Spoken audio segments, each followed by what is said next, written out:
dabkiya daljir looga hadhay daadihiya sare marka roobku da'o ruuxyada rogmaday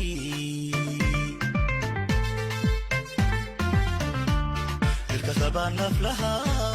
ruuxuda ku sido dabar lagu xidhiyo xadka lagu damiyo dabashuna baray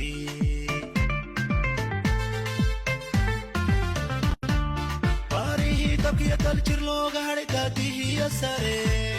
marka roobku da'o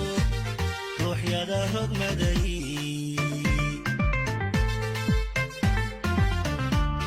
irkasabaa naflaha ruuxuda ku sido dabar lagu xidhiyo xadka lagu damiyo dabashuna baray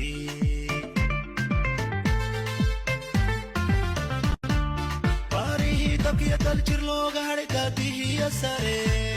marka roobku da'o ruuxyada rogmaday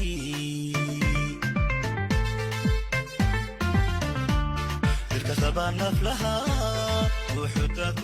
halkaa waxaan ugu yimi salaadii subax gaarigaa shaambooga oo ku jira ayaan ugu yimi deetana dhinacan ka dhaaf baan isidhi deetana markaan garab marayaan deedna isidhi gaariga xidhiidhi candhadayda horeo iska jilicsanaydin ogaa ayaa markaan xidhiidhiyey bay niistay qabsato deedna waan ka daayey deetana inankii booyadoo isla cagaf iyo wax doono waan ku ihi waar ciidankeenna qarankeeda demiska ayaa imaka imanayoo telefoon baa kaa xiga deetana telefoonkii baan ku dhuftay ciidanka demiska markiiba kii maxamed axmed cali baa yimi markiiba haddana kii kale qaybta ay soo gaadhay markaa